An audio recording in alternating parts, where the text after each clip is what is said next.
आणि आता पाहणार आहोत मुंबई त्याचबरोबर पुणे शहरातील टॉप 9 बातम्या। पुढील 4 दिवस किनारपट्टीसह पश्चिम घाट परिसरामध्ये पावसाचा जोर वाढणार। मुंबईसह संपूर्ण किनारपट्टीवर मुसळधार पावसाचा अंदाज।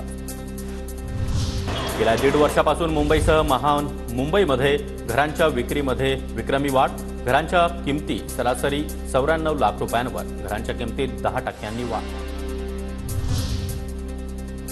मुंबईतील संजय गांधी राष्ट्रीय उद्यानातील प्राण्यांचं पालकत्व घेता येणार। सिंहाचं वर्षभराचं पालकत्व मिळवण्यासाठी साधारण 3 लाख तर बिबट्यासाठी 1.5 लाख मोजावे लागणार।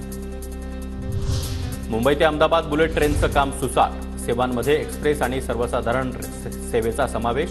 एक्सप्रेस सेवा मुंबई, सुरत, वडोदरा आणि अहमदाबाद या स्थानकांवर धावणार।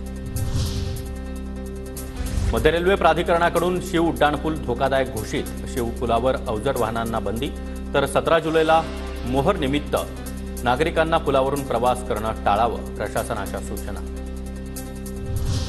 पुण्यातील म्हाडाच्या 4850 घरांसाठी उद्या सोडत। गृहनिर्माण योजनेअंतर्गत 1372, पंतप्रधान आवास योजनेअंतर्गत 1037 आणि प्रथम येणाऱ्या 2423 घरं। पिंपरी चिंचवडमध्ये डेंग्यूचा प्रादुर्भाव, 17 जणांना डेंग्यूची लागण। 72,767 घरांची तपासणी, तर 242 जणांवर दंडात्मक कारवाई करून 8,15,000 रुपयांचा दंड वसूल। पुण्यातील नवीन टर्मिनलवरून प्रवासी घेतल्यास दंड। विमानतळ प्रशासनाची रिक्षा आणि टॅक्सीवर 300 ते 500 रुपयांची दंडात्मक कारवाई।